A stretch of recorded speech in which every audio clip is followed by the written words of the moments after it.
మహాత్మా జ్యోతిరావు పూలే విగ్రహం అసెంబ్లీ ఆవరణంలో ఏర్పాటు విషయంపై బీఆర్ఎస్ నేతలు స్పందించారు. ఇందిరా పార్క్ వద్ద జరిగిన ధర్నా విషయంపై బీఆర్ఎస్ నేతలతో మా ప్రతినిధి స్వప్న మరింత సమాచారం అందిస్తారు. ప్రస్తుతం మనం చూసుకున్నట్లయితే ఇక్కడ జ్యోతిబా పూలే విగ్రహ ఆవిష్కరణ కోసం దీక్ష అయితే చేపడుతున్నారు. అయితే బీఆర్ఎస్ కార్యకర్తతో మాట్లాడే ప్రయత్నం అయితే చేద్దాము. సార్, మీ ప్రధాన డిమాండ్స్ ఏంటి? ఇప్పటికీ బీసీ బిల్లు దాస్తున్నారు ఈ నాయకులు. కేంద్ర ప్రభుత్వం కానీ రాష్ట్ర ప్రభుత్వం కానీ బీసీ బిల్లు పార్లమెంట్లో ప్రవేశపెట్టాలని మా ప్రధాన డిమాండ్. మా వాటా మాకు కావాలని. అంటే ఇంతకుముందుగా బీసీ బిల్లు అనేది ఒకసారి అయితే ప్రవేశపెట్టారు సార్, మరి దానిపైన మీ స్పందన ఏంటి?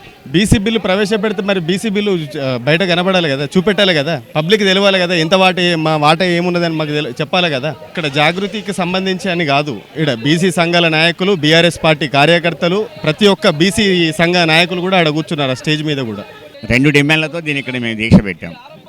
ఒకటి, జ్యోతిరావు పూలే విగ్రహాన్ని అసెంబ్లీ ఆవరణంలో పెట్టాలి, అంబేద్కర్ విగ్రహం పక్కన పెట్టాలి అనేది మొదటి డిమాండ్.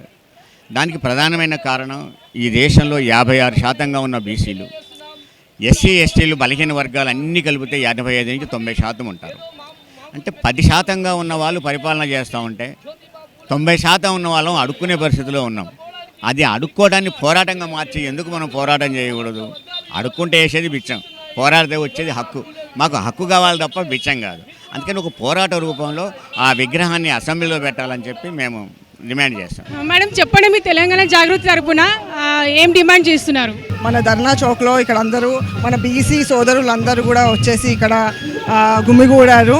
మన హక్కుల కోసం పోరాడడానికి మన తోడుగా అన్ని దాన్ని బలికీల వర్గాలతో ఎప్పుడూ కూడా మన కవితక్క మన తోడుగా ఉంటూ మన హక్కుల గురించి కొట్లాడడానికి మన తోడుగా ఎప్పుడూ ఉంటూ, ఈసారి మన తోడుగా ఉంటూ మన బీసీ నాయకులందరితోని మన జ్యోతిరావు పూలే గారిది విగ్రహంని మన అసెంబ్లీలో పెట్టాలని, ఎలా అయితే మన అంబేద్కర్ గారిది, మన బాబు గారిది ఎలా అయితే విగ్రహం పెట్టించారో అలానే అప్పుడు కూడా మన కవితక్క గారే పోరాడి మరి గెలుపు సాధించారు.